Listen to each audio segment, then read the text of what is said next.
haciendo la obra que nos mandaron a hacer aquí, donde yo no quería estar, pero aquí me trajeron y aquí me tienen, y aquí estamos. El zócalo de la Ciudad de México, la honra de Yeshua. La Ciudad de México tiene una importancia tremenda. En el mundo hay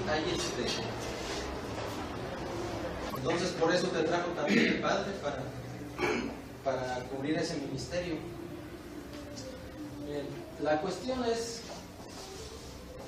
tenemos que saber muy bien lo que estamos haciendo aquí. El mundo, el globo terráqueo, pues es un elemento de la creación. Nosotros estamos aquí como parte de esa creación, pero una creación que se intentó destruirla, pervertirla, y lamentablemente por la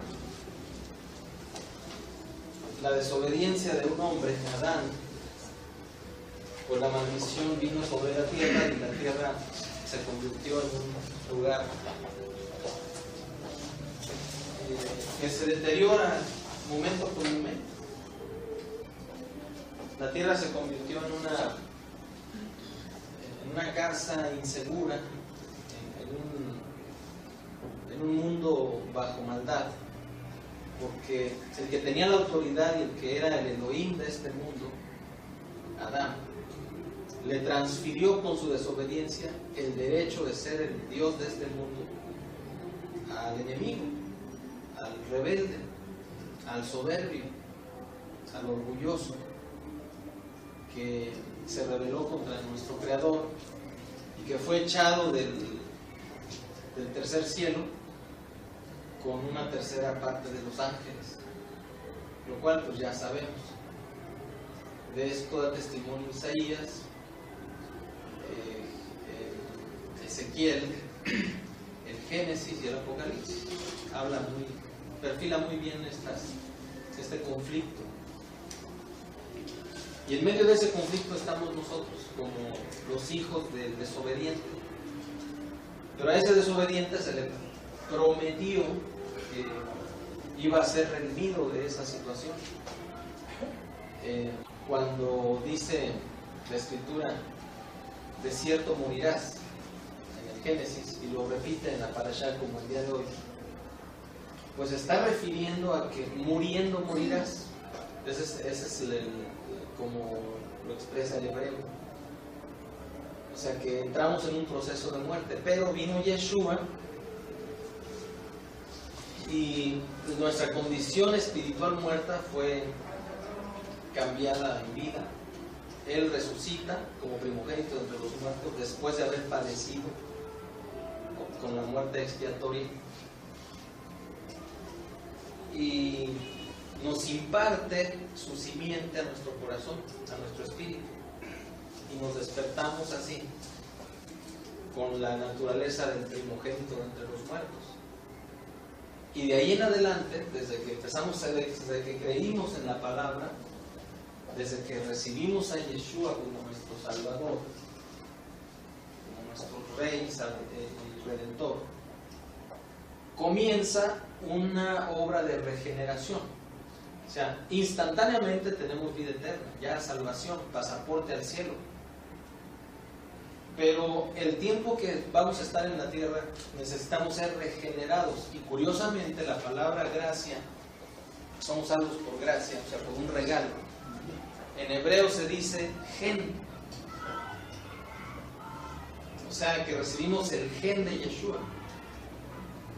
Y es un gen real, espiritual, capaz de, ese espíritu nuestro que estaba fundido como un foco muerto, fue prendido otra vez, para que esa nueva creación empiece a regenerar el alma que estaba asociada con el cuerpo, con la carne, y que el cuerpo la engañaba y la conducía a pecar. Por eso está escrito por Saulo de Tarso: no satisfagáis los deseos de la carne. Y también está escrito por David: bendice alma mía a Adonai, como lo leíamos al principio en el Salmo 103. O sea, el Salmo 103 es un anhelo por obedecer, y el no satisfagáis los deseos de la carne es el mismo anhelo, pero ahora con la garantía de que Yeshua está en nosotros. Ahora sí podemos obedecer lo que antes no podía, ni ningún hombre puede obedecer: de la Torah, o sea, de la ley, ni de la palabra del Creador. Bueno, el mundo que vivimos, la tierra, no sé si recuerdan ustedes aquella escritura donde dice: y busqué quien se pusiera en la brecha y no encontré. A unas se hicieron inútiles. Dice: busqué quien se interpusiese en la tierra para que no la destruyera. ¿Y qué dice? En el cielo se escuchó una voz que dice: heme aquí, envíame a mí. Ese fue Yeshua, que vino, y en Jerusalén de Judea fue colgado del madero. Cuando Yeshua muere, cuando paga el precio con la muerte, no solo la muerte física, ni la muerte anímica, sino también la muerte espiritual. Yeshua, dice la Escritura, que al morir fue al centro de la tierra.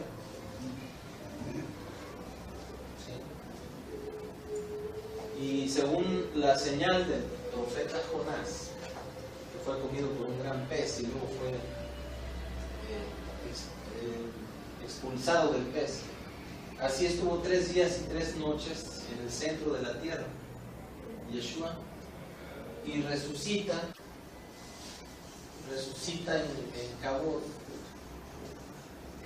en gloria, como una nueva criatura. Por eso se llama el primogénito entre los muertos. Pero ¿qué tiene que ver esto con el lugar donde estamos ahorita? Lo que pasa es que la tierra es una entidad viva, tiene vida en sí misma. Dice que esa vida no la comprendemos, pero es una vida asociada con la creación. La tierra tiene funciones matemáticas, tiene funciones cosmológicas, tiene leyes naturales, físicas. Y obviamente, ¿por qué tembló cuando Yeshua estaba en el madero agonizando? ¿Ustedes no se han puesto a pensar en eso? Dice que la tierra tembló y que hubo tinieblas. Luego dice que cuando Yeshua muere, los muertos, los justos, resucitan. O sea, muchos sepulcros se fueron abiertos y salieron. ¿Qué sucedió ahí? Tenemos que evaluar que Yeshua es el mismo ayer, hoy y por los siglos. Es decir, no está sujeto al tiempo.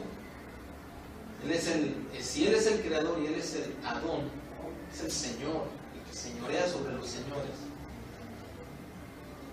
Por eso cuando Marcelo me preguntó la semana pasada, ¿cuál Señor? Digo, pues el de señores, ya no hay otro más arriba. Bueno, Yeshua, tenemos que tenerlo en claro. Pero tenemos que pasar del plano de la información y del conocimiento al plano del entendimiento. Decíamos la semana pasada de cómo llegamos a apropiarnos de la herencia. Primero, necesitamos estar informados. Luego, esa información se debe traducir en conocimiento. Luego, ese conocimiento se debe convertir en entendimiento. Luego, tenemos que entender la revelación para llegar a la experiencia. Ese es el orden. no puede haber experiencia de las cosas de Malhut si no hay una revelación.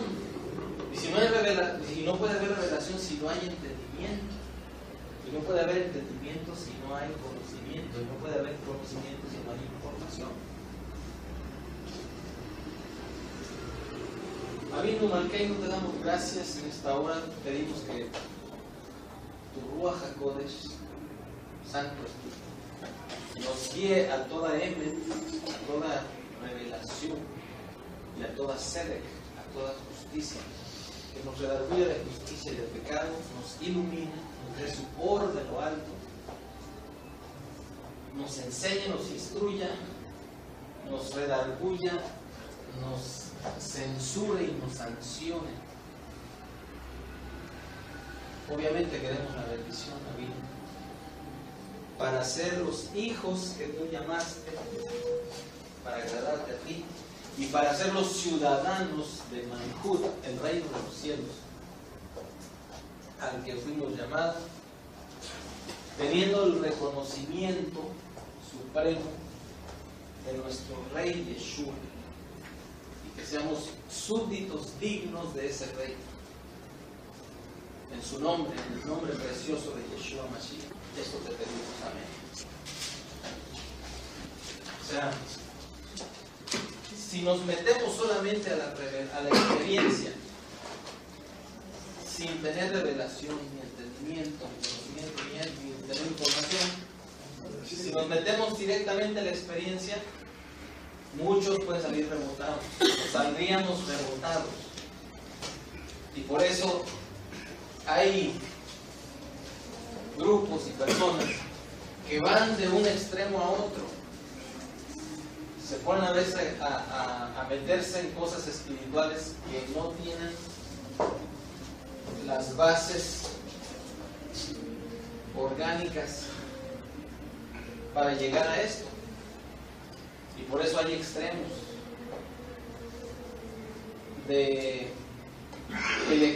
ahora sí valga la redundancia, el extremismo o el fanatismo por una parte, y por otra parte los que no se salen de aquí. Y cuando muchos llegan aquí, este es el aspecto lógico.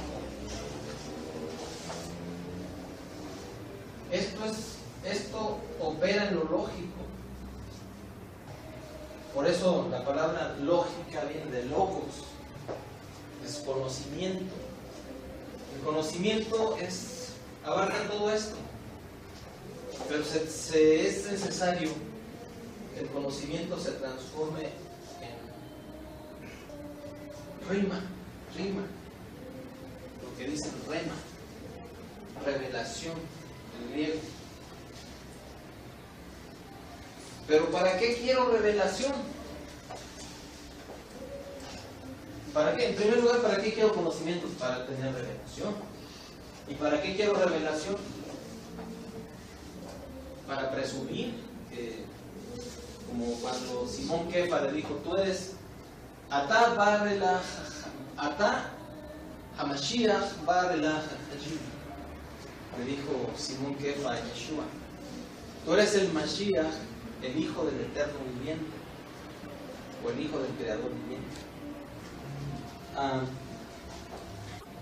Y bueno, pues Yeshua le responde, eso es bendición de lo alto, no te lo reveló carne ni sangre, sino mi Padre que está en los cielos. ¿Sí? ¿Para qué queremos revelación? Nada más para engrandecer nuestros conocimientos, no. Para que la revelación nos lleve a los hechos.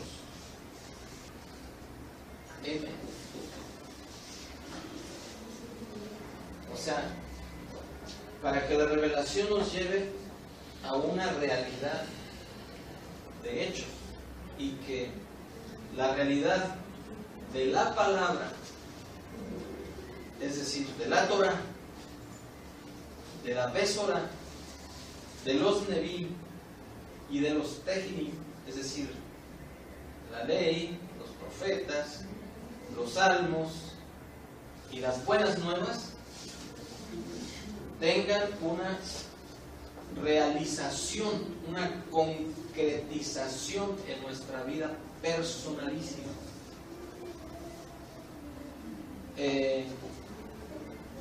No puede haber una doctrina que acredite que somos realmente hijos del Eterno o súbditos de Yeshua, ciudadanos de su reino, a menos que lo demostremos por la vía de los hechos. Por eso hay un libro que se llama Los Hechos. Ok, después de los libros de la Besorá, de las buenas nuevas, sigue el libro de los Hechos.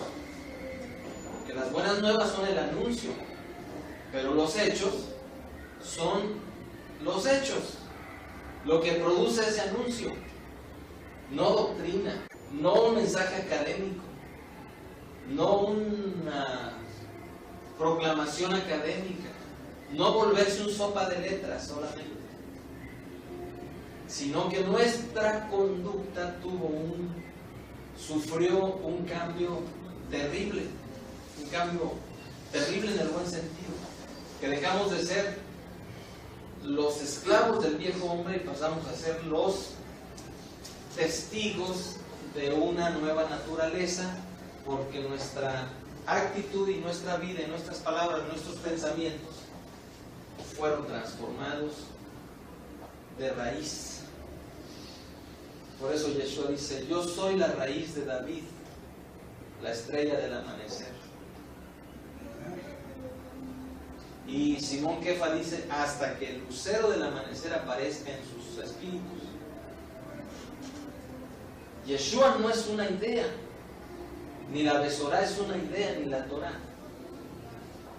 Es un elemento real, con una flama real, pero opera en lo espiritual. Y nosotros necesitamos comprender ese fenómeno interdimensional entre lo eterno y nuestro encasillamiento material como seres humanos aquí. Es decir, el evangelio académico no salva a nadie, ni transforma a nadie. No digo que los estudios bíblicos no sean útiles, lo son, para este ámbito, para información, conocimiento, entendimiento, pero de ahí se tiene que pasar a la revelación. Y esto es algo que no está sujeto a las habilidades humanas, sino que está sujeto a un elemento que se llama obediencia. Nuestra obediencia es lo que va a detonar el trabajo del Ruach HaKodesh, del Espíritu del Padre, para empezar a revelarnos cosas. Por un sencillo principio: nuestro Padre Eterno no desperdicia poder. Nos da mucha gracia, sí, la gracia es parte de su poder, pero no la desperdicia, la reclama. Y el Padre no nos va a dar algo que no estamos dispuestos a administrarlo bien. Ok, hasta ahí vamos bien. Cuando la obediencia empieza a dar frutos, empezamos a comprender la revelación. Los pescadores, aquellos pescadores que Yeshua llamó, entre ellos a Pedro, a Andrés, tuvieron la opción de decir: no, bueno, te seguimos cuando podamos, pero tenemos mucho trabajo. Hay que sacar la empresa adelante. Pero le siguieron, es decir, obedecieron. Y eso les fue contado como un elemento de trabajo para el Ruach HaKodesh, revelarles los misterios del reino de los cielos. Ok. Entonces, necesitamos primero la información correcta, conocimiento correcto, para llegar al entendimiento correcto. Una vez teniendo eso, tenemos las bases para discernir la revelación, porque luego Satanás quiere meter revelaciones patito, o apócrifas, o falsas. ¿Sí? Pero alguien que es entendido, tiene conocimiento y está informado, lo va a cotejar todo con la escritura. Es decir, no, esto no viene de Abim, porque contradice la Torah, contradice la Besorá, contradice la palabra profética, contradice los salmos, y además contradice el Ruach HaKodesh. Entonces, el ámbito de la revelación, cuando ya comprendemos este ámbito, quiere decir que ya superamos esto. Entonces, podemos pasar a la experiencia con la herramienta que el mismo Ruach HaKodesh tiene para equiparnos con ella, que son los dones y el llamamiento. Bueno, los dones que vienen ahí en Corintios: palabra de sabiduría, palabra de ciencia, discernimiento de espíritus, de fe, de milagros, de muchas cosas. Ahí están, son 9 menciones de dones. La parashá pasada, si recuerdan, se leyó sobre las campanillas que debía llevar la vestidura del sacerdote. ¿Sí? Pero las campanillas tenían que ir junto con las campanillas de oro tenían que ir junto con una ¿qué? Sí, o sea, iban en la vestidura, iban las campanillas rodeando la vestidura del sacerdote, pero iba una campanilla y una granada, una campanilla y una granada, una campanilla y una granada. Hay muchas aplicaciones para eso, pero vamos a destacar una. La campanilla es algo que hace ruido. ¿Qué es lo que hace ruido en nuestra vida espiritual? Los dones. O sea, que aquel predicador ministra sanidades, que ministra milagros, que ministra... ¡Qué bueno! Pero tiene que ir, pegado a eso, tiene que ir el fruto. Por eso en Corintios habla de los dones, pero también habla de los frutos, del fruto. El fruto es uno. Así como los dones tienen 9 manifestaciones, los frutos tienen 9 manifestaciones. Para conmigo mismo, amor, gozo, paz. Si no tengo amor, gozo y paz, nada soy. Y quizá no tengo más que una religión, pero no tengo la relación con el Creador. Para con mi prójimo, ¿cuál es el fruto que yo tengo para él? Y que es evidencia de que soy hijo. Paciencia, benignidad y bondad. ¿Para quién necesitamos paciencia, sino para nuestro prójimo? Para aguantar a nuestro prójimo, que hay de todos colores, de todos sabores. Habemos y colores. Y para con nuestro Padre Eterno, fe, mansedumbre y templanza. Son las 9 manifestaciones de los dones. De los frutos. Los dones, eso es lo que hace ruido, lo que llama la atención. ¿Sí?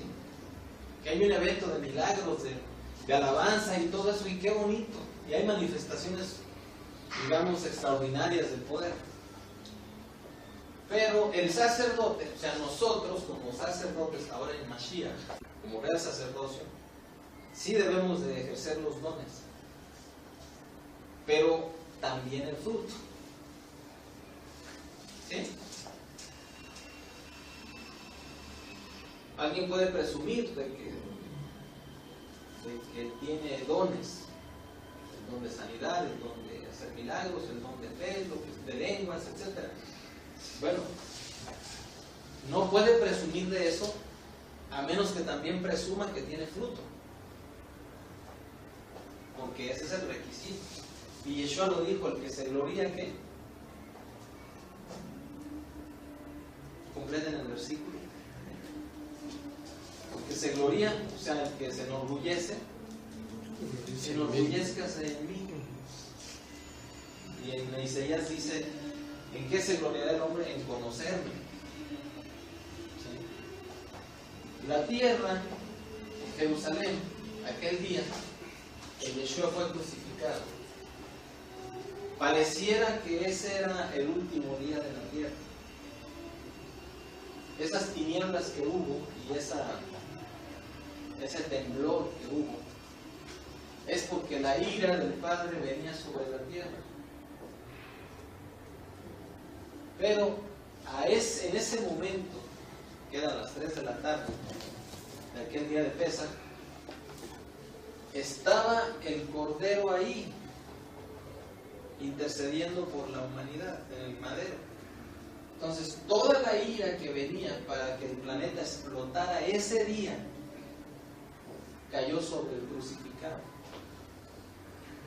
Por eso está escrito en la profecía del Salmo, por la misericordia de Adonai no hemos sido consumidos,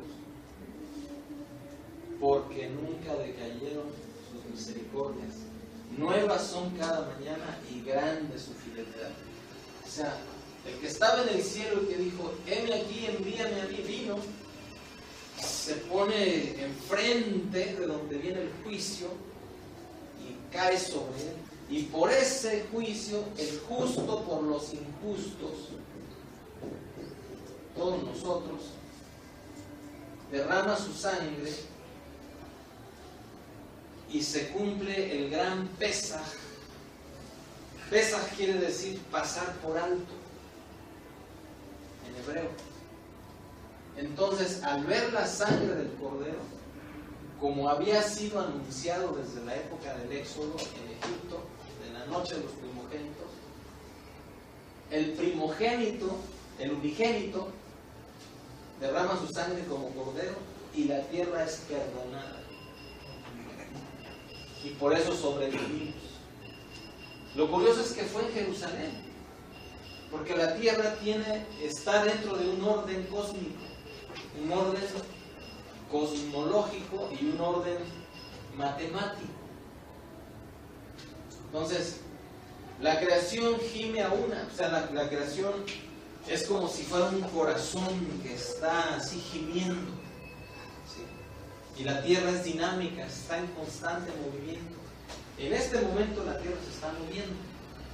Y la Ciudad de México, como es una ciudad asentada en un pantano, vivimos en una licuefacción, así le llaman los científicos. O sea, vivimos en una gelatina y por eso se mueve más. Los edificios luego están... Yo entro a un edificio y un día está empinado para un lado y otro día está empinado para otro lado. No sé si se han fijado en eso. Porque la tierra está sostenida por la palabra de Adonai, con líneas que son de energía. Nosotros somos energía. Finalmente cuando nuestro cuerpo se deshace, se convierte en un elemento que viene a ser energía. El problema es que esa energía la trató de robar el enemigo y la utiliza. Y él quiso ser el señor de esa luz y utiliza la luz, utiliza la energía. Entonces, estos canales de energía de los que tanto hablan los hechiceros, pues son líneas por donde trabaja el enemigo. Porque ellos, acuérdense que son ángeles de luz, pero con un dispositivo de expulsión del cielo. Como se revelaron, aunque son seres de luz, tienen un dispositivo que no hace epignosis, no los reconoce el sistema de Yeshua, porque están bajo maldición por la rebelión. Y así estábamos infectados nosotros por el pecado de Adán. Pero vino Yeshua y paga el precio, muere por nuestros pecados no solamente paga el precio en el madero, sino que paga el precio allá abajo, que nos correspondía pagar a nosotros. Y con la resurrección no solamente ya fuimos perdonados, sino que en la resurrección significó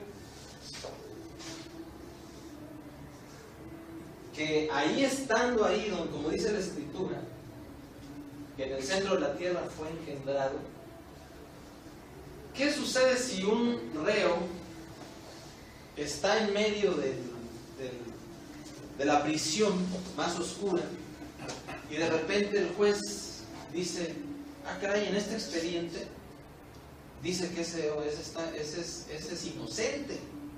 ¿Qué sucede? Lo libera. La liberación es automática, de pleno derecho. Así, cuando el justo pagó por los injustos todo el sufrimiento que estuvo y que describe el Salmo 69, ahí describe el sufrimiento de Yeshua en el infierno o en el centro de la tierra. Y ahí se ve cómo está sufriendo aquel ser que se está quejando de que está en un lodo cenagoso, apestoso, y de repente se siente abandonado y desolado, y todos los que están ahí lo insultan, pero empieza a recordar las promesas, empieza a ejercer ahí adentro la fe. Imagínense, ¿quién en un desierto va a tener buenos pensamientos en medio de aquella desesperación? Aquello peor que un desierto, y peor que una cloaca, y peor que una letrina, que ahí está evidenciado en el Salmo 69. En español está muy poético, pero en hebreo eso es la peor película de terror que podemos ver.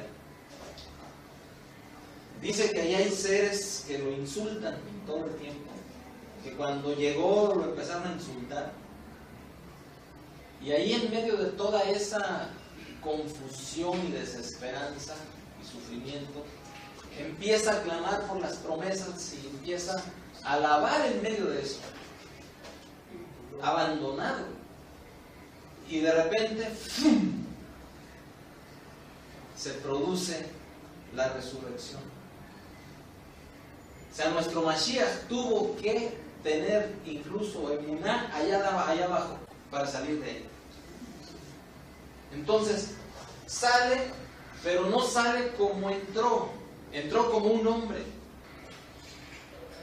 Ahora sale como el Señor, al que se le da un nombre que es sobre todo nombre, incluyendo al nombre del Padre.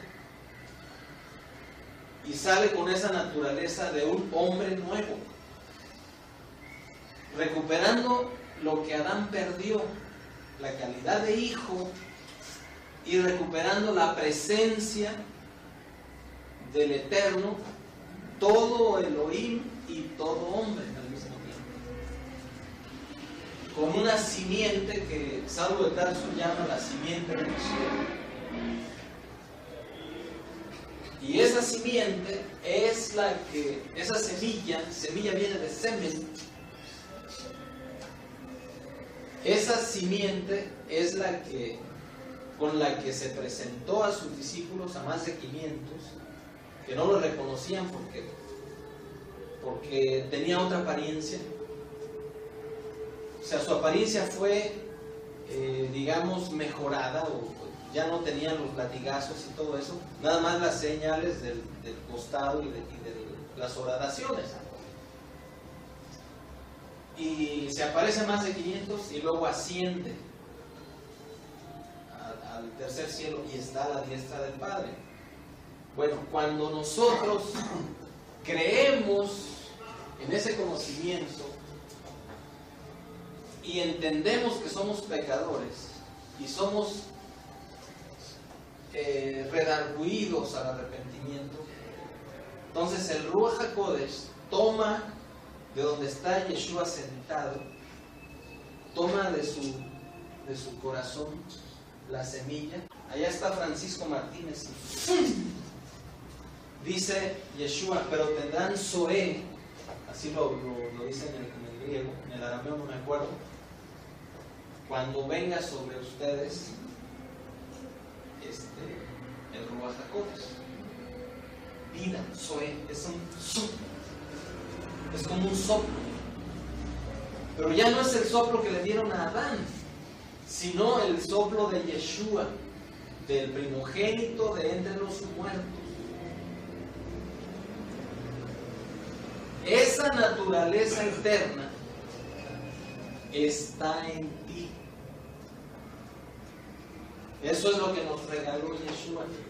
Por eso, cuando yo me levanté, después de haber sido perdonado y de haber experimentado el nacimiento de lo alto en Yeshua, traía en la bolsa unos Benson Ángel y es, ¿qué es esto? Fuimos sensibilizados a lo espiritual, al ámbito de la vida en la que vive Yeshua y nuestro Padre Eterno y el Ruach HaKodesh. Fuimos sensibilizados a ese mundo que no conocíamos, porque estábamos muertos de nuestros delitos y pecados. Esa semilla, Yeshua lo dijo, dice, el sembrador fue a sembrar, algo así, ¿no lo recuerdan? Bueno, él estaba hablando de eso. La semilla es la palabra, porque por la palabra se creó el universo. Y dice, en el principio era el verbo, la palabra, y el verbo se hizo tabernáculo, se hizo hombre, se hizo carne. Así como Yeshua se encarnó, también esa es la labor del Ruach HaKodesh, para que la semilla del primogénito de entre los muertos se encarne en nosotros. ¿Qué sucedió cuando nos salvamos? Cuando experimentamos la salvación. Eso sucedió. Fuimos renacidos de simiente incorruptible, como lo enseña Simón Kefa. Es decir, fuimos hechos hijos de Elohim. Mirad cuál Ahavá nos ha dado a Vino para haber sido hechos hijos de Elohim. Pero el bebé no se... O sea, el nacer de nuevo implica que un tiempo seremos acunados, protegidos por el Ruach. Pero luego hay que estar en la cuna, solos, en el corralito, y luego en la andadera, y luego en la carriola, y luego a caminar y a ser solitos.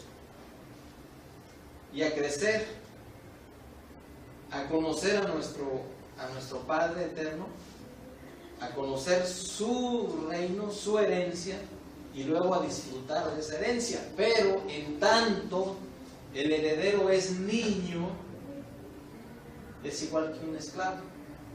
Eso es lo que enseña tanto Simón Kefa como Saulo de Tarso. ¿Para qué recibimos esa simiente? ¿Para ser salvos? Sí, porque de tal manera amó el Eterno al mundo, que dio a su Hijo unigénito, para que todo aquel que sea judeano o de las naciones gentiles no se pierda, que en Él crea, no se pierda, mas tenga vida eterna. Fíjense, hay dos elementos ahí. Hay mucha gente creyente que por el hecho de haber aceptado a Yeshua es salva. Mal que bien sobreviven. Orando un día pidiendo perdón, otro día fracasando, otro día levantándose. Y hay gente que por muchos años, al entender que es algo, sobrevive. Y algún día va a ir al cielo. Ese es el no se pierda. Pero luego dice, más, ¿qué? Tenga vida eterna. ¿Y qué es eso? O sea, el haber sido sellado con el Ruach y haber puesto su simiente de salvación, ahí tengo la vida eterna, claro. Pero aquí dice, más tenga vida eterna, se refiere a desarrollar esa vida. Esa La vida eterna no solamente es vivir para siempre, es una calidad de vida. ¿Cuál calidad de vida? La que está allá en el cielo está aquí. Nuestro representante legal en el trono del Padre, ¿quién es? Yeshua. Y el representante legal de Él aquí, ¿quién es? El Ruach es el ministro de relaciones entre Él y nosotros. Ahora sí que el vicario, el que está en vez de Yeshua. ¿Sí? Pero los representantes legales somos aquellos en los que la simiente del primogénito de entre los muertos ya se encarnó. Es decir, nosotros. Por lo tanto, esa simiente está en nosotros. Lo primero es que ya tenemos el boleto para entrar al cielo. Hoy o dentro de 50 o de 100 años, cuando nos toque entregar el equipo. Ese no es el problema. La cuestión es cómo desarrollo esa vida y cómo hago que esa simiente se manifieste como la creación lo está anhelando. Dice que la creación gime a una por la manifestación de los Ben Elohim, de los Benei Elohim, de los hijos de Elohim, del Eterno. A eso fuimos llamados. No solamente a ser salvos, sino a ser hijos. Hijos en desarrollo, en crecimiento, a ser ciudadanos de Malhut y al mismo tiempo súbditos de Yeshua. Es decir, no solamente desarrollar la vida de un hijo, sino que ese hijo de Elohim también sea un ciudadano de Malhut, del reino de Yeshua.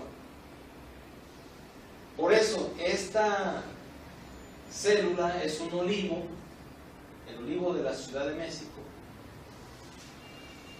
y por eso estamos integrándonos no solamente como salvos, como hijos, sino para ser ciudadanos y súbditos de un rey al que le debemos prestigio y adoración. Es decir, de la calidad de vida de nosotros depende el prestigio de nuestro rey.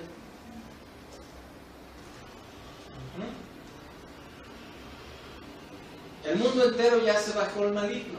Es decir, el mundo está bajo un sistema. Entonces, Yeshua, ¿qué trajo? Religión, denominaciones, cristianismo, judaísmo. No, Él trajo un sistema. El sistema Malhut, el reino de los cielos. Para eso estamos aquí. Y ese sistema tiene sus modelos, sus valores, sus diseños, sus procedimientos. Ese sistema tiene sus principios inalterables. Están aquí. Ahí están. Están en la Torah. En la Torah están todos los principios y están ratificados por los profetas, los salmos y la Besorá. ¿Quién recuerda el pasaje de la tentación de Yeshua en el desierto? No lo recuerdo más. Que fue tentado, fue llevado al desierto para ser tentado. Fíjense, ¿dónde fue tentado Adán? El paraíso. En los pinos. Adán estaba en el Edén. Y el Edén eran los pinos de la tierra. Era la Casa Blanca. Ahí fue tentado Adán, en medio de la comodidad, donde no le faltaba nada, donde era el Señor y el Elohim de este mundo. Y cayó. Y a Yeshua lo tientan en un desierto. Por eso, en un escenario completamente distinto al de Adán. O sea, imaginemos la fortaleza de aquel hombre que tuvo que resistir la tentación en el desierto, no en el Edén como Adán. Y ahí hubo un momento en que le dijo Satanás, dice que lo llevó al templo, ¿no? Lo llevó, a ver, échate de aquí. Y luego que lo llevó o sea, ¿estamos hablando de qué? Estamos hablando de fenómenos interdimensionales. ¿Sí? Dice, y le mostró los reinos del mundo. Mira, todo esto es mío. Si me adoras postrado, te doy todo esto porque todo me fue entregado a mí. Lo curioso es que Yeshua no le cuestiona esa autoridad. Ese sistema es el sistema de Satanás.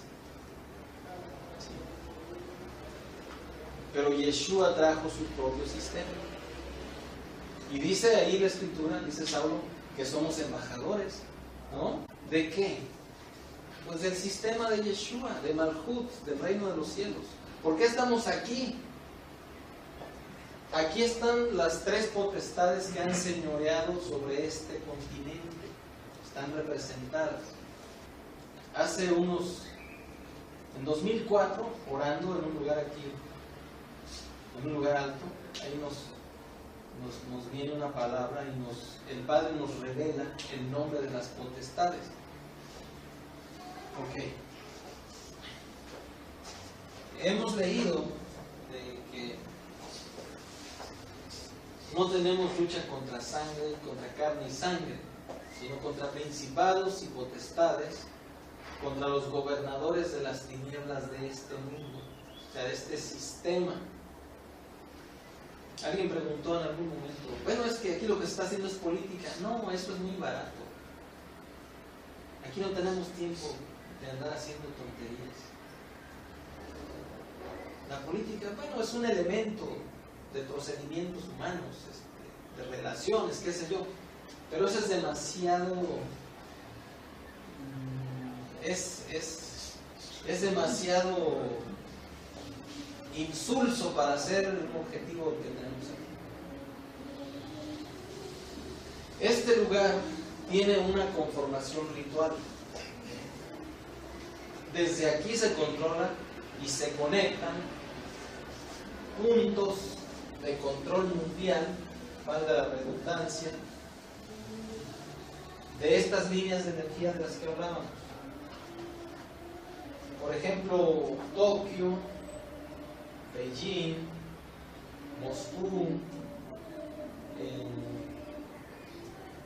Washington, Londres, París, Berlín, México, Argentina, ¿cómo se llama? Buenos Aires, Perú. O sea, todos estos puntos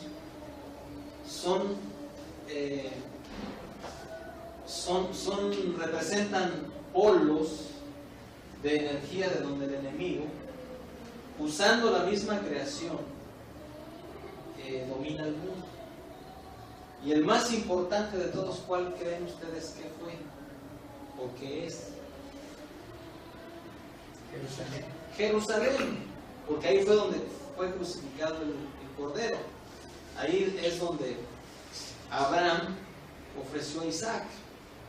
Ahí fue donde la gran prueba de nuestro patriarca. Y ahí es donde, por ahí iba a entrar el juicio a la tierra. Pues ahí es donde tuvo que estar el Mashiach intercediendo por los demás. Y recibió todo el castigo. Bueno, la Ciudad de México es uno de esos puntos.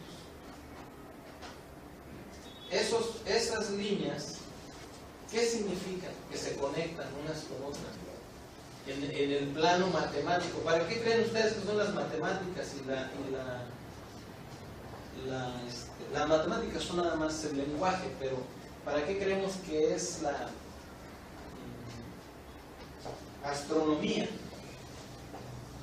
Pues precisamente para discernir cómo se comporta la Tierra físicamente. Y todas estas líneas que conectan México con Washington, con los otros puntos de América y los otros puntos del país, son líneas de tráfico espiritual, de donde se ejercen poderes. Por ejemplo, si ustedes se fijan, aquí hay donde está esta bandera del palacio, y luego sigue otro punto que es donde está esta bandera. Aquí en el edificio de Juntos hay una parte que está cerrada. Encontramos ya identificamos que son líneas de tráfico. Okay. Ese punto que está ahí, el Palacio Nacional, realmente es el resguardo de un pozo que es una puerta de inframundo que se llama Atlásico. Y así en cada punto hay una cosa así que va al centro de la Tierra.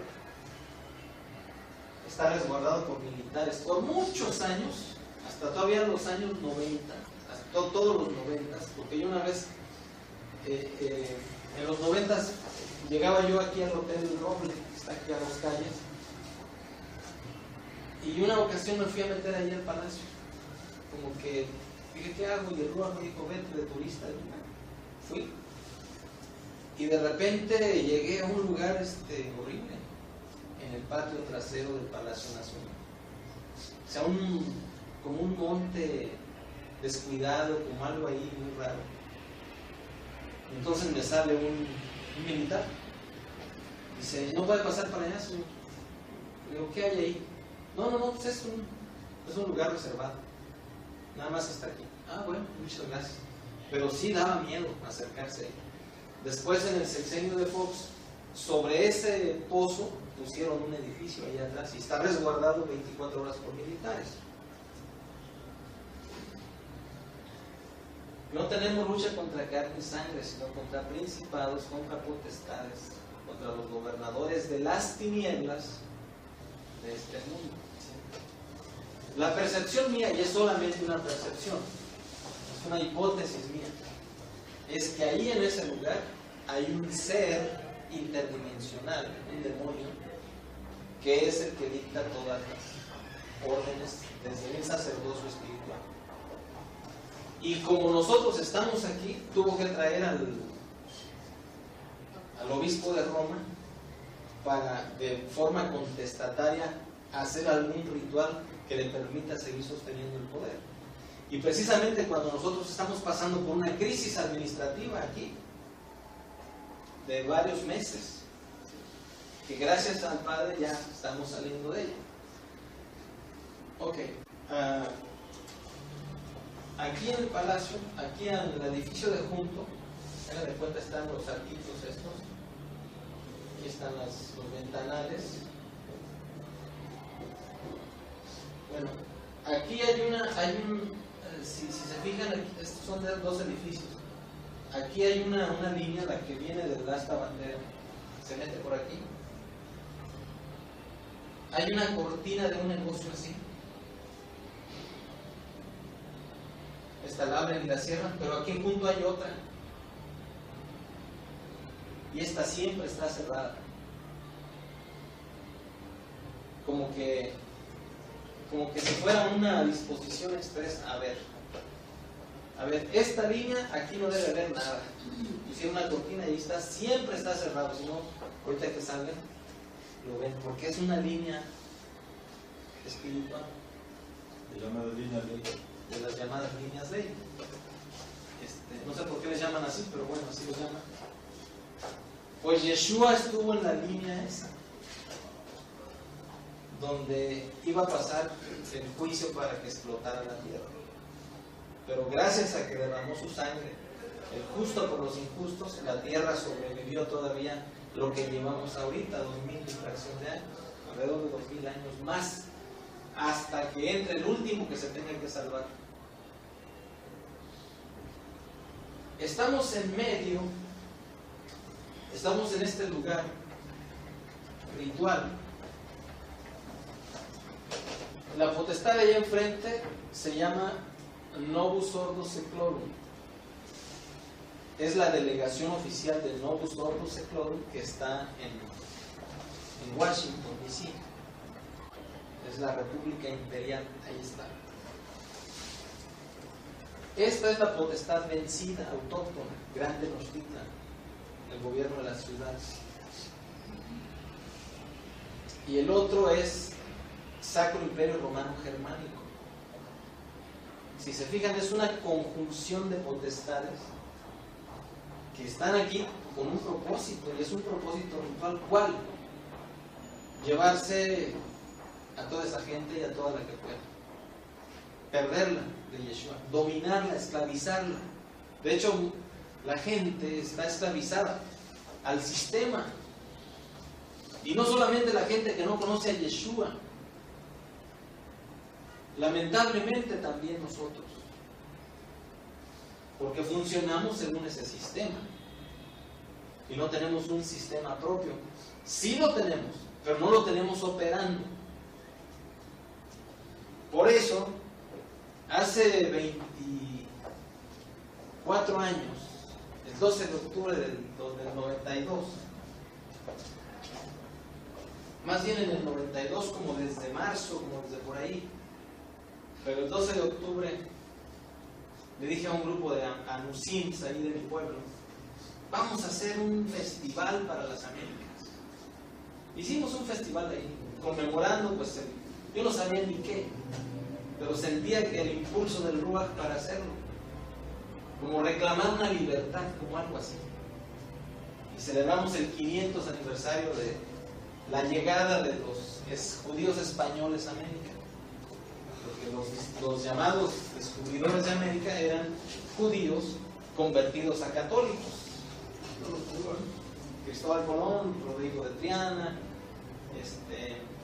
los Alonso Pinzón, todos ellos, la mayoría, y después Ferdinando Cortés, Hernando de Morales, Pedro de Alvarado, y todos los demás. Y ustedes son los hijos de esas personas. Nosotros somos los hijos de esos, que llevamos cautivos 524 años en un sistema,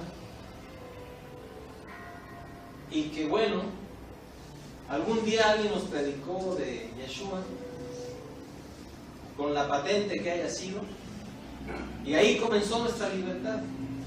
Pero no es solamente para un día decir, bueno, pues aquí abajo pues las cosas ya son como son, y ni modo, y el día que me muera me voy a ir con Yeshua. No es solamente así. Es para que la simiente que se te regaló desde la eternidad se desarrolle, reconozcamos nuestra posición de hijos, de ciudadanos, de súbditos del Rey de Reyes, y nosotros instalemos su sistema. No un sistema político, un sistema con una cualidad exclusiva, el fruto del Ruach, una nueva calidad de personas en un proceso de libertad. ¿A qué me refiero en un proceso de libertad? Sin vicios, sin malicia, sin orgullo personal falso, o sea, sin soberbia, sin amargura, sin resentimiento, sin ira ni contienda. O sea, por su fruto le conoceréis. Mas el fruto del Ruach es amor, gozo, paz, paciencia, benignidad y bondad, fe, mansedumbre y templanza. Ahora, la industria de la hipocresía, es decir, la religión o las religiones, maneja a veces los mismos conceptos y las mismas propuestas, pero solamente llegan al lloriqueo. y ahí se queda. Señor, soy un gusano, Señor, perdóname. Y es una cosa cíclica. Pero la gente no da fruto. O sea, quizá hemos pasado por ahí, sea en el judaísmo, sea en el cristianismo, sea en lo que sea. Pecamos, pedimos perdón, tan luego nos sentimos perdonados, continuamos como siempre repartiendo zancadillas, como dijera un profeta argentino, un poeta argentino. Y ese ciclo vicioso de pecar, lloriquear, sentirme perdonado, me dan la palmadita y el resto de la semana vivo ausente de mi naturaleza espiritual y más consciente de mi naturaleza carnal, y volvemos a pecar con mucha facilidad, y es un ciclo.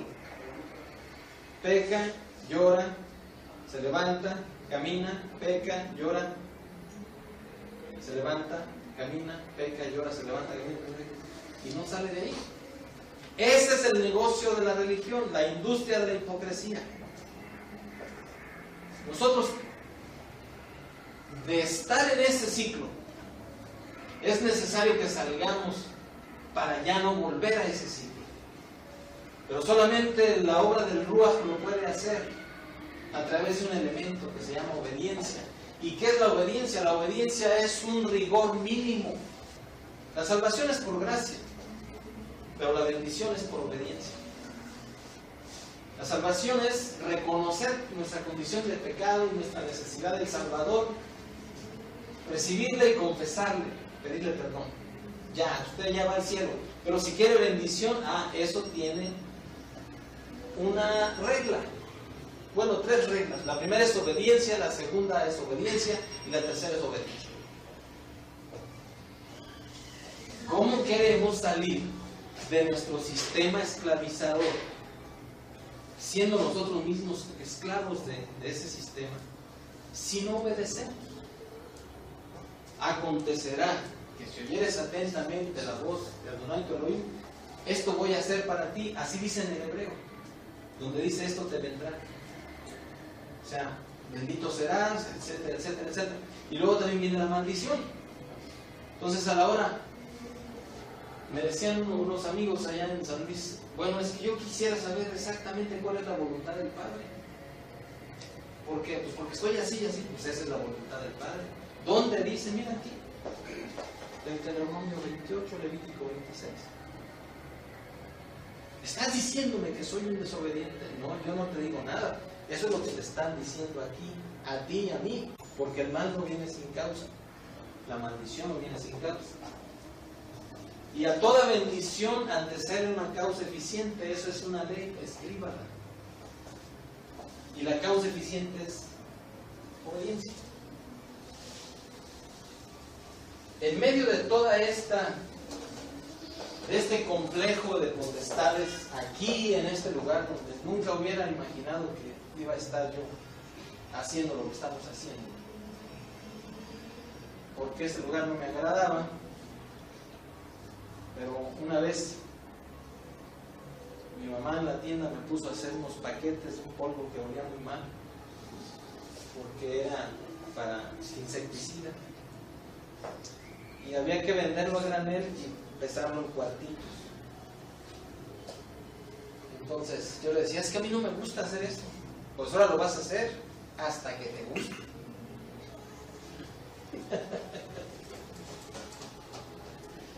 Y aquí estoy, no me gustaba aquí, pero ahora, hace 2 años estaba aquí, esto era un muladar muy feo. Y bueno, pues creo que ya me está empezando a gustar. Pero teníamos que obedecer. Tendría que estuviéramos en Polanco allá, en Mazarí. Ahí trabajé una vez sobre Mazarí. Hace muchos años. Pero como no queriendo, luego me iba de consuelo ahí al VIPS de Mazarí y ya lo quitaron para acabar de acabar. Eso quiere decir que Y pues bueno, me tendré que conformar con ir al VIPS aquí a la vuelta.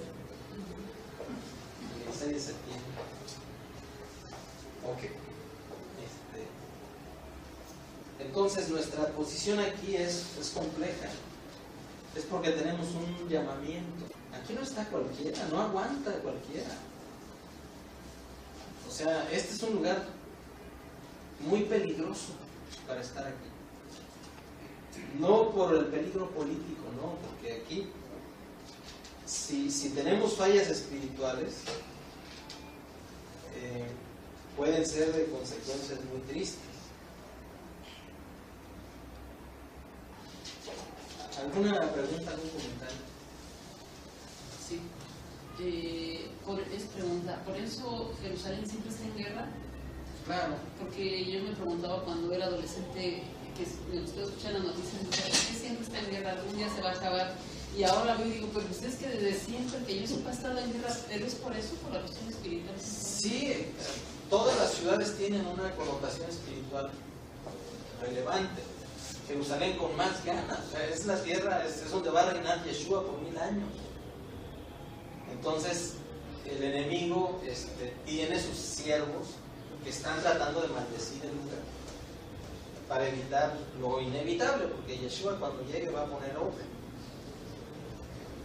Como les decía, ahí en casa hace 40 años, el mayordomo de ahí luego callaba a los músicos que estaban en la calle, pero estaban cantando la de Ya llegó el cantado ausente. Luego mi mamá le preguntaba, ¿por qué los callas, hermano? Pues es que me da miedo esa canción, Esperanza, porque habla de Don Esper, dice, y ese no consiente nada. Y así Yeshua, ya llegará el que está ausente y ese no consiente nada. Y Jerusalén es la ciudad donde va a reinar el mundo. Vamos a ir de aquí, de donde estemos. Bueno, yo espero estar ahí en Jerusalén, pero vamos a ir a una fiesta cada año a rendirle reconocimiento y adoración a nuestro Rey. Pero mientras eso sucede, vamos a hacer lo que podamos hacer con la herramienta y el mandato que nos dejó de hacer mientras Él regrese. Y entre ellos,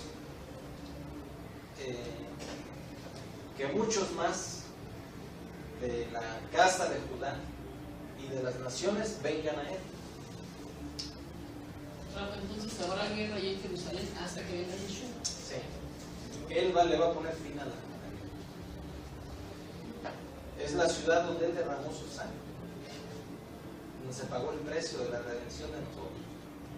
Por eso hay no solamente guerra, hay toda clase de inmundicias ahí, tratando de maldecir el lugar santo. Bueno, quiero recordarles esto. Un antepasado de ustedes que refundó esta ciudad hace alrededor de 500 años, llamado Ferdinando Cortés, conocido como Hernán Cortés. Cuando ya concretaron la conquista, él y los demás españoles dijeron, vamos a fundar ahora la capital del nuevo reino. Era un reino de España, obviamente, la Nueva España. ¿En dónde la ponemos? Y había mucho, no, pues que aquí, que allá, que en aquel valle, que...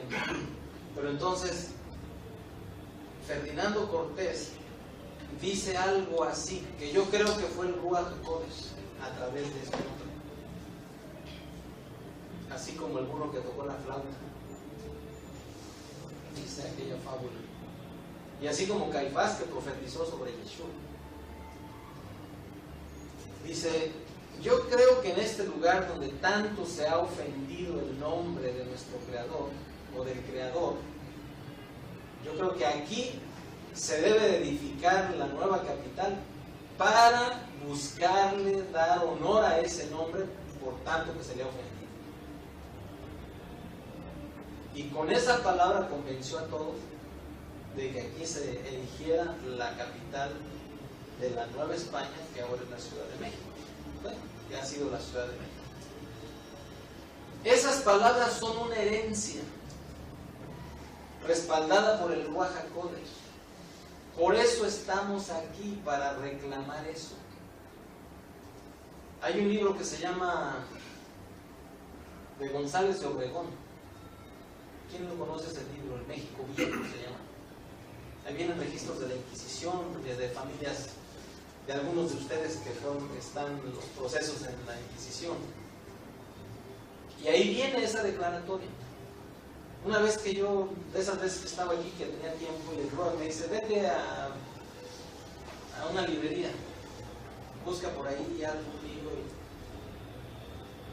y dedícate a eso, a ver libros. Yo fui a dar con ese libro. Nadie me dijo, te lo presto, nada. Ahí yo fui a dar porque el Ruach me dijo, ve a ese lugar y busca ahí algo. Me encontré con eso, me llamó la atención. En México, que lo saco aquí en una librería gigante, empiezo a ojear y veo los títulos. Traigo de la Inquisición, que la fundación de la ciudad. Y me encuentro con esa declaración. Y el Ruach HaKodesh me dice, ¿ya viste? ¿Para qué fue refundada la ciudad aquí? Sí, muy bien. Eso es hace más o menos unos 15 años. Eso es lo que estamos aquí, reivindicando la herencia espiritual de aquellos esclavos, o sea, de Hernán Cortés y todos aquellos que eran de simiente hebrea, pero llegaron como católicos. O sea, llegaron en una esclavitud virtual, religiosa.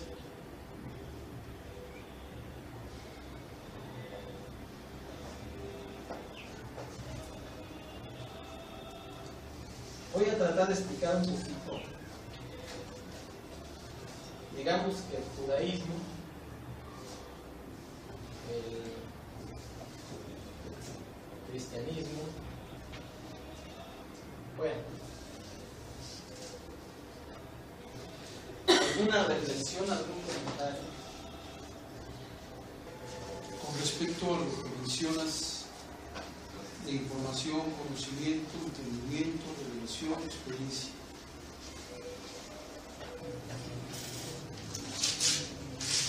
Y lo que mencionas sobre hechos.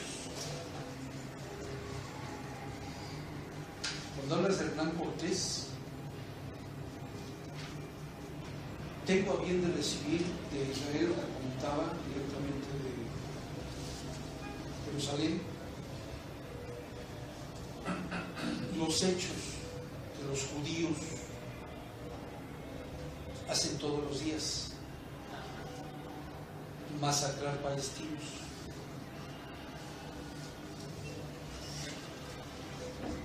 Si bien entre los judíos, o entre los creyentes judíos, o entre los ortodoxos y los judíos, o el revoltijo que tienen, que no reconocen a Yeshua, o los extremistas asesinos de palestinos, que no han entendido entonces el sistema de Yeshua. Claro, por supuesto. Ahí va, espero que con esta anécdota, con esta parte de la historia. Cuando la Segunda Guerra Mundial se propiciaron las condiciones para reclamar el Estado, la fundación o la refundación del Estado de Israel, para que ahí se fueran a vivir los judíos, después de siglos de haber padecido persecuciones y finalmente el Holocausto. 19 siglos después. Ok. Cuando se estaba organizando el nuevo Estado de Israel, eso no se hizo sin el poder económico. O sea, los judíos ricos del mundo, de Inglaterra, Alemania, los que sobrevivieron de Alemania, están en Inglaterra, y de Estados Unidos, presionaron políticamente para que se creara otra vez el Estado de Israel como Estado. Pero no debemos pasar por alto que en 1898 un congreso de judíos creyentes en Yeshua habían orado y habían suplicado que no pasaran más de 50 años para que se volviera a reconstituir el Estado de Israel. Y sucedió, pero sucedió entre el trigo y la cizaña. O sea, los judíos ricos, de patente no creyente, o sea, de patente hechicera, hicieron algunos operativos con familias simbólicas de los judíos dispersos, algunos de ellos que no estaban posicionados económicamente, y lograron coordinar el acuerdo para aúna el anhelo, se proclamara de que se fundara nuevamente el Estado de Israel como una nación independiente. Y así se hizo. Sabemos toda la historia a través de la cual pasó la ONU, la declaración de independencia por Ben Gurión y los que estaban ahí aquel día, 14 de mayo del 48, que surgió una guerra, etc. Y de esa manera se empieza a configurar un cumplimiento profético anunciado de que los judíos regresarían a su tierra. Es decir, ya la simiente judía, la simiente hebraica, juliana, regresa otra vez al territorio de manera formal y legal ante los hombres. Y de esa manera se empieza a cumplir el espectro profético anunciado por, valga la redundancia, por los profetas. Pero, como siempre o como casi siempre,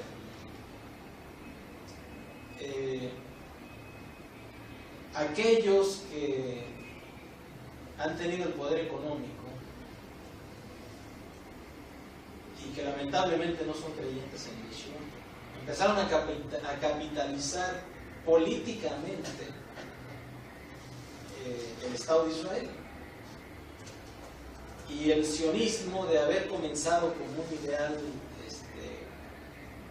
como un anhelo, se convierte en un movimiento, digamos, discretamente extremista y discretamente, ¿cómo expresarlo?, exclusivista.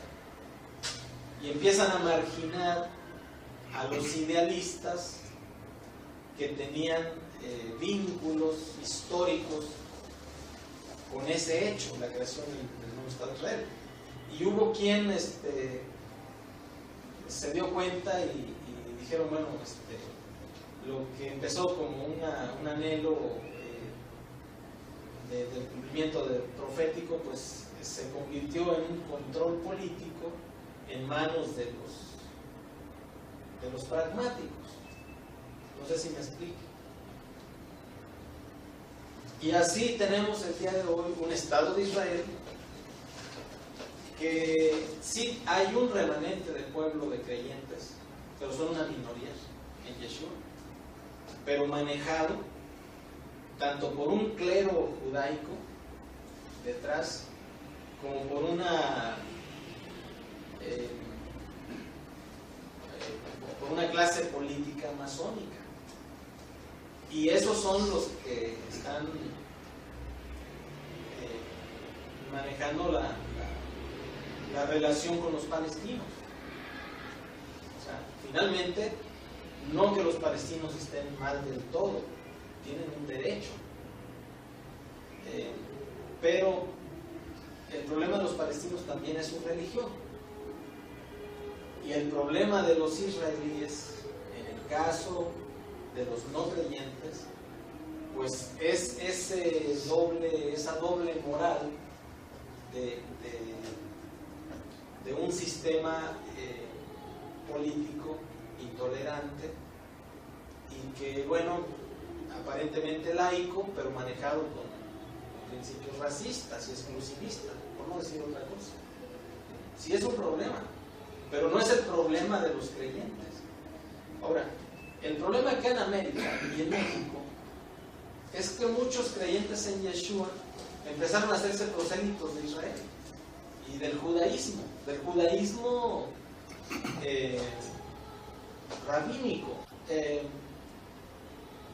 y empezaron a aparecer una mezcla entre criterios de la Besorá de Yeshua y los criterios talmúdicos, y eso es un problema, es una degeneración, porque debemos reconocer que sí hay un judaísmo mesiánico genuino, ubicado y discreto, pero estamos hablando, yo creo, cuando mucho del 10% de todo lo que se presenta como judaísmo mesiánico.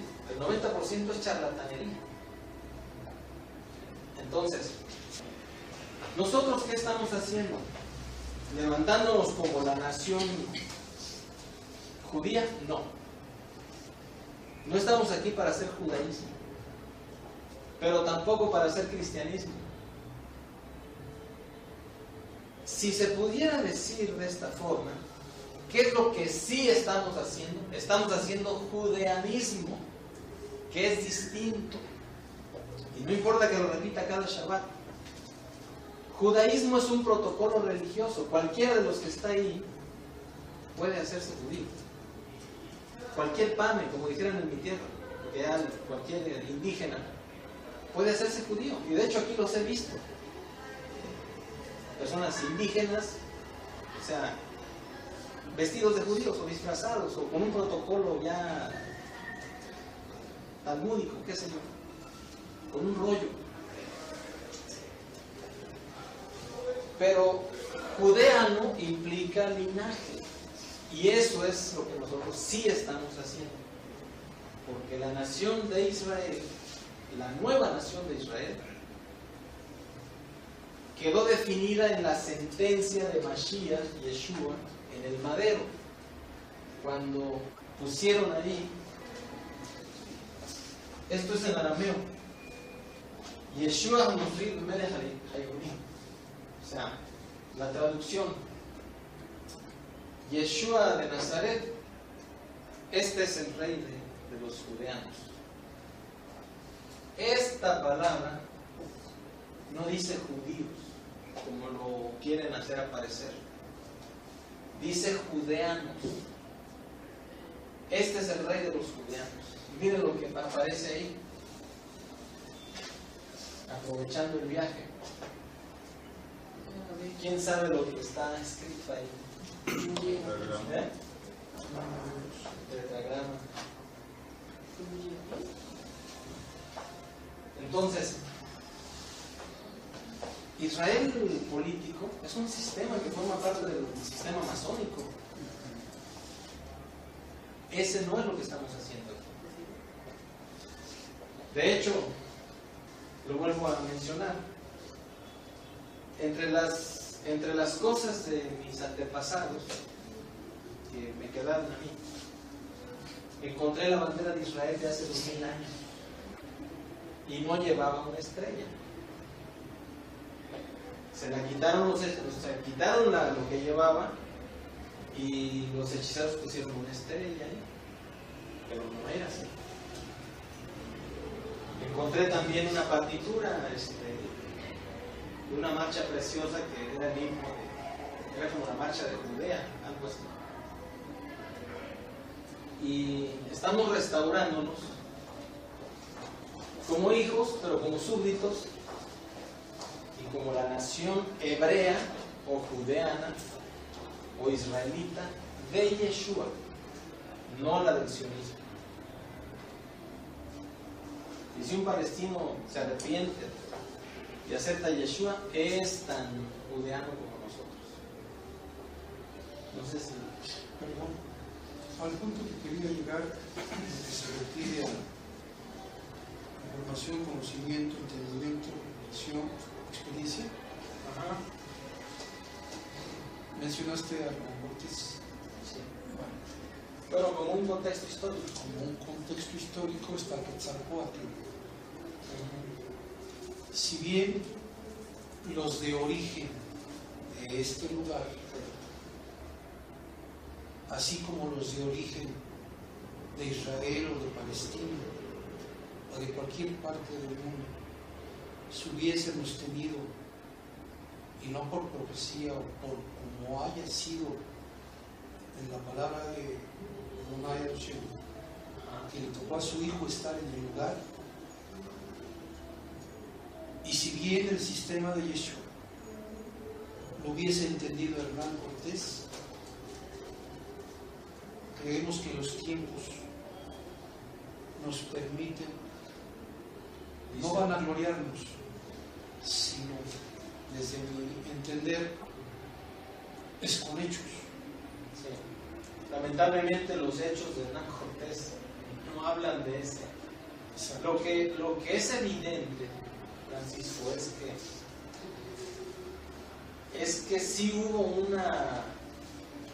un vislumbre, hubo un destello de profecía en esa declaración por la cual se reedificó otra vez la ciudad aquí. Pero obviamente que el enemigo no se queda con los brazos cruzados, él reclama lo suyo. Y nosotros estamos reclamando lo nuestro, lo que quizá ni Hernán Cortés y los demás pudieron reclamar, porque sus hechos fueron contrarios. Ahora hay que tener en cuenta esto también. Por supuesto que hay una iglesia apóstata y ahora sí que fúchila, ¿no? O sea, nos libre el Padre de la apostasía y de Babilonia y todo lo que ya sabemos. Pero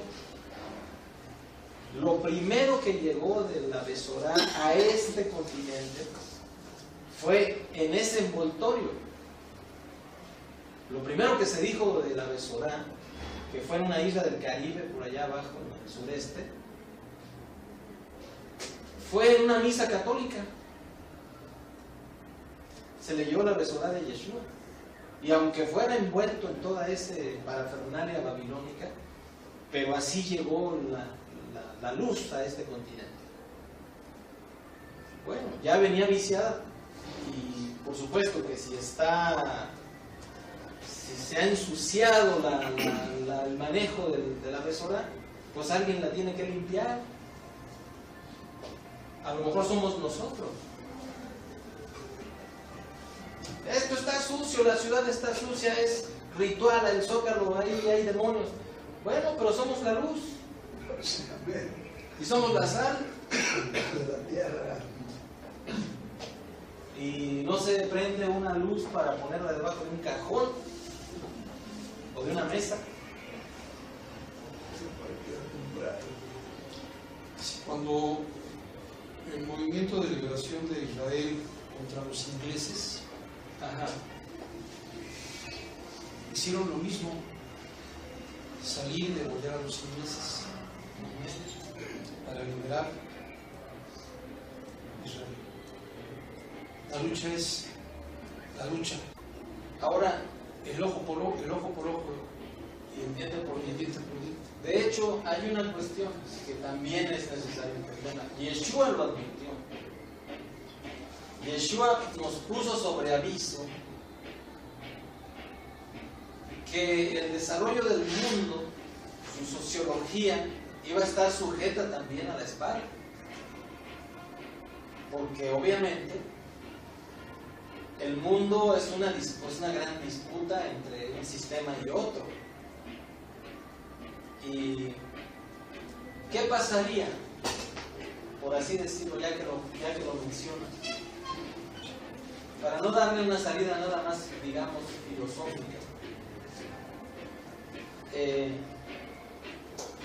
Si de repente México entrara en guerra con otro país, con Estados Unidos, que es el más cercano, ¿qué pasaría? Si ahorita de repente llegara aquí un pelotón. A ver, señores, usted ya puede cargar un arma, usted también. El país está siendo invadido, así es de que vamos a matar gringos. ¿Yo qué iba a hacer? ¿Yo qué iba a hacer? No, ¿sabe qué? Como Dios se prende Yeshua y está escrito en la Torá, no matarás, es que yo no mato. No, vas porque vas. Porque se trata de una cuestión prioritaria y que a nosotros no nos ha tocado vivir. Fíjense cómo estamos en un lugar tan triste socialmente, pero que no nos ha tocado ninguna guerra de ese tipo, como les tocó a los que vivían hace 100 años, en la época de Don Porfirio, en la época de la Revolución o más atrás, la independencia, qué sé yo. O sea, porque sí hay un derecho de territorialidad en cuanto a las naciones. Y ni modo. eso fue lo que, ese criterio, tenemos que tomarlo en cuenta en el contexto también de Israel, que tuvo derecho a liberar su territorio de los extraños, ¿sí? Porque también está escrito que a las autoridades hay que darles su lugar. O sea, estamos conscientes que Huitzilopochtli es la gran potestad de México y su imagen está en la bandera nacional. Y Simón Kefa dice, al que honra, honra. Es decir, que cuando a mí me ha tocado estar en actos protocolarios y que de repente, bueno, pues vamos a cantar el himno y vamos a hacer los honores a la bandera, pues te cuadras. A Huitzilopochtli sí, porque aquí lo dice. O sea, no me voy a poner a adorarlos, pero sí le voy a dar el respeto de territorialidad, porque aún el enemigo tiene derecho. Y el padre no puede ejercer una ventaja injusta sobre nadie, ni siquiera contra el enemigo, porque entonces no sería justo. Sin afán de... Adelante. Si dijiste que si entramos en guerra contra los gringos, y si los gringos no son mesiánicos y no son hermanos que amen a Yeshua, que nos dijeran, si vamos a pelear contra los demonios, pues yo sí iría, porque yo sí creo en Yeshua. Y si Donald Trump hace el enemigo, pues sí iría a pelear contra ese gringo. Ese es mi sentir de creer y amar a Dios. Sí, yo sí iría, porque para mí ese es el enemigo. Comprendo. En ese sentido tienes una razón sociológica.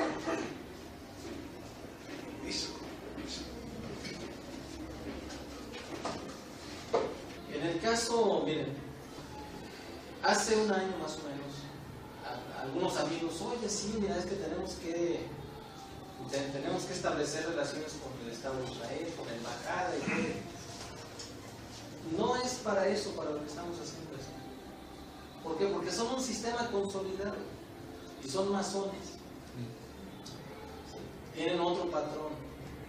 Avinu les ha permitido recuperar el territorio porque había una palabra profética, por causa de los escogidos que están ahí ahorita.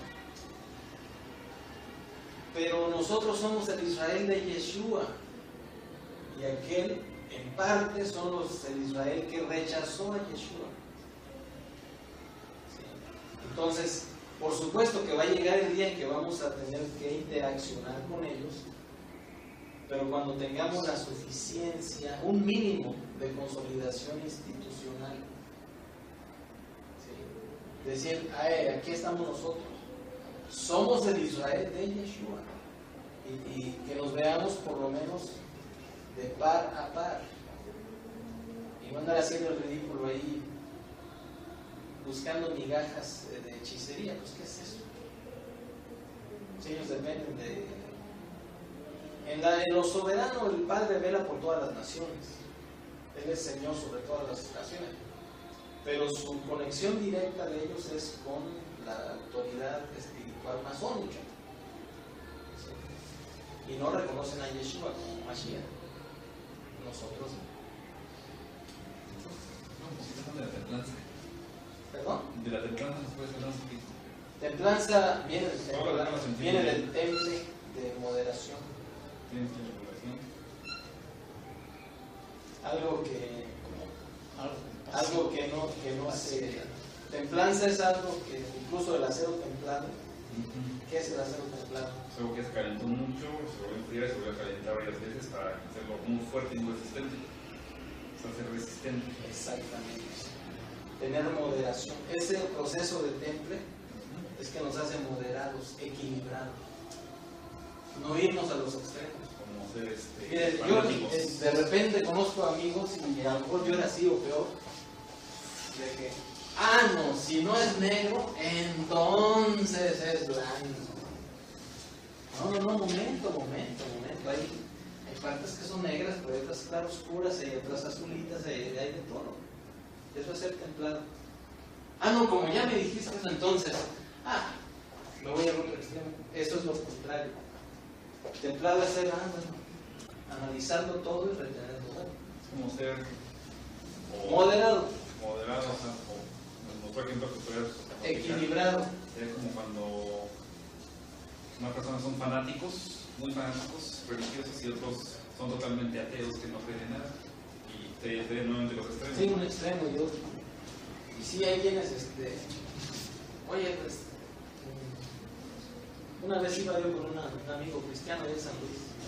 Veníamos muy contentos de la oración. Y le dice el despachador de la gasolina: oye, ¿quiere lleno el tanque? ¡Ah, sí, gloria a Dios, sí, llénelo! Y el otro se espantó. Estaba, dice, ¿qué le pasó? Dijo, tranquilo. O sea, no lo ameritaba. Lo único que le dije, pusiste en un golpe de confusión a ese pobre hombre. ¿Me explico? Templado. Incluso cuando decimos, qué clima tan agradable, está muy templado. Ni frío, no hace frío extremo ni calor extremo. Lo que sí al Padre no le agrada son los tibios. Dice, los tibios los vomito. No, yo quiero que me vomite Yeshua. Bueno,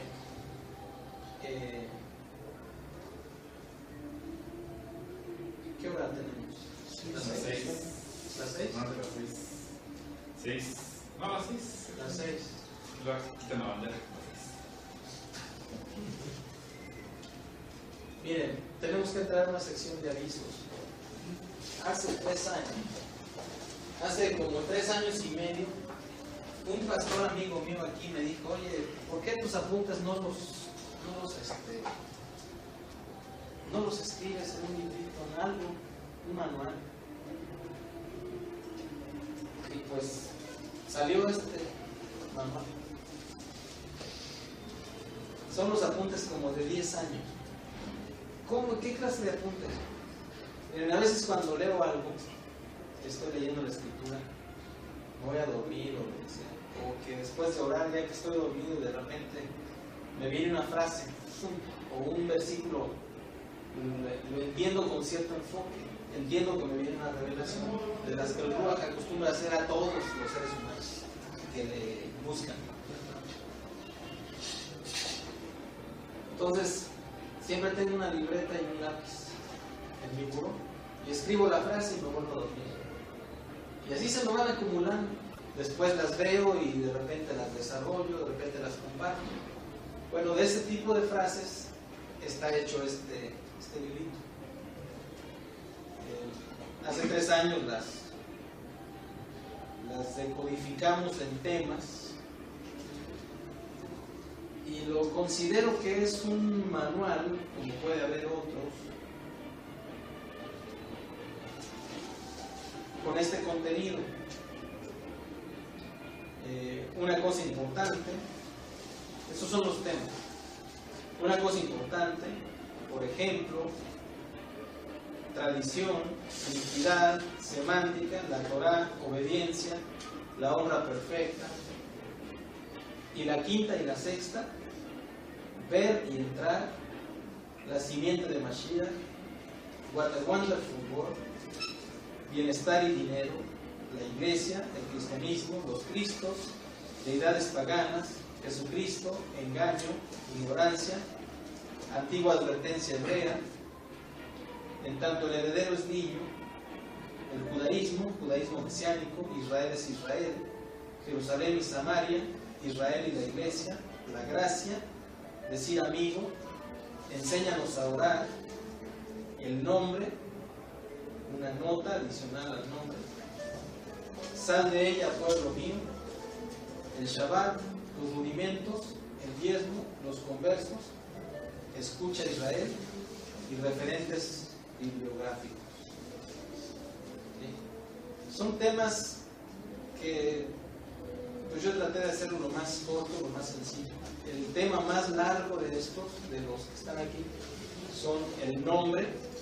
Este es el ejemplar que dejamos para correcciones.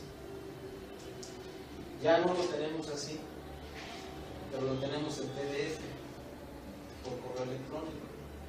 El que ya lo tiene, pues qué bueno que ya lo tenga. El que no lo tiene, pues solicítenlo. Necesitamos ponerle un costo porque pues, hay que producir más. Y ya ustedes lo podrán imprimir. Si quieren que nosotros se los entreguemos impreso, pues le aumentamos el costo y ya no hay problema. Cuando lo quieran. Ahora, este material ya lo chequé y ya tengo en planes corregir y aumentar y aumentarle temas. A lo mejor le cambiamos el nombre, se llama Entre la Ley y la Gracia. Se agotó en 2 meses. Amigos de Guadalajara, Tamaulipas, San Luis Potosí, de aquí, del Estado de México, de Puebla, que nos lo pidieron.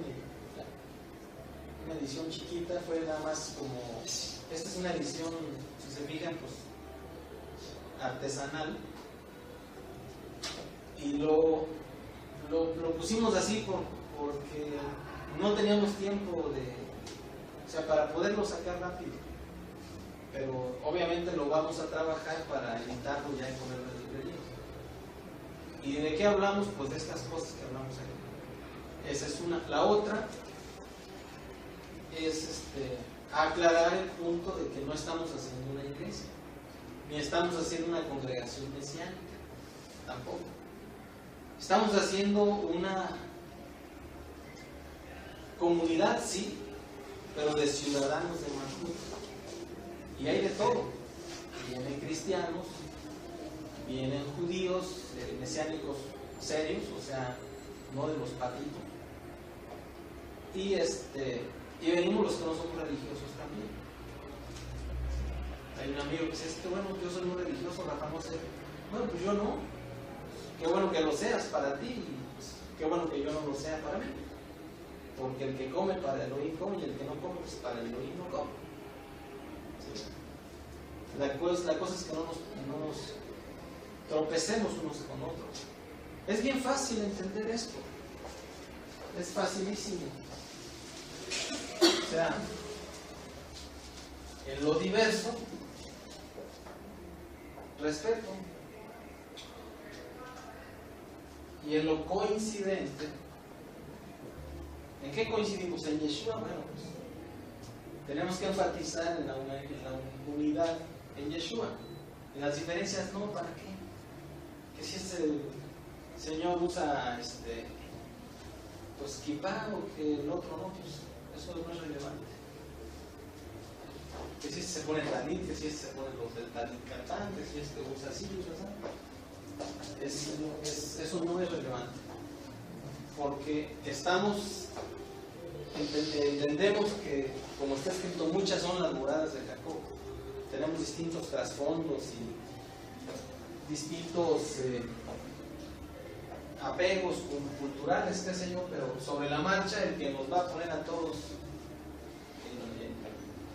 el que nos califica es Yeshua, hasta que lleguemos a la unidad del varón perfecto, a la estatura del Entonces, obviamente, estamos trabajando en integrarnos comunitariamente y en integrar un parlamento entre esa comunidad. Todavía somos pocos. En la Ciudad de México pues, hay muy poquitos. Hay unos 2 o 3 en Guadalajara, hay otros 2 o 3 en Jalisco, digo en Tamaulipas, hay 2 en Veracruz. Somos pocos. Y pero ahí vamos. Estamos pensando en que nos dieron una responsabilidad de enarbolar la bandera de Yeshua con un nuevo entendimiento. De que la iglesia pues tiene su lugar y su importancia, pero ya llegó a lo que es. El judaísmo también. Y que nosotros estamos proclamando una nación, porque eso es lo que somos, la nación santa, el pueblo adquirido por Elohim, el real sacerdocio, el linaje escogido. yo les pediría que quien se identifica con ser parte de esta nación, o sea, empecemos no solamente en el trasfondo espiritual, de que estamos, por el Ruach estamos unidos, pero también que formalicemos institucionalmente nuestra participación. El que ya esté listo puede firmar su formato de afiliación. Y yo tengo formatos disponibles. Obviamente tiene una requisitoria. Lo primero es que seamos creyentes en Yeshua. Lo segundo, que reclamemos la herencia judeana, que estemos en ese plan. Y la herencia judeana se adquiere históricamente de varias formas. Una, o por linaje o por adopción. O sea, hubo españoles que otorgaron sus apellidos a los nativos de aquí. Y luego vinieron los mestizajes, o sea que incluso allá en la antigua nación de Israel también hubo mestizajes. Y todo el que tenga un vínculo con Abraham puede solicitar su pertenencia al voluntariado nacional de ciudadanos activos del Parlamento Obispado.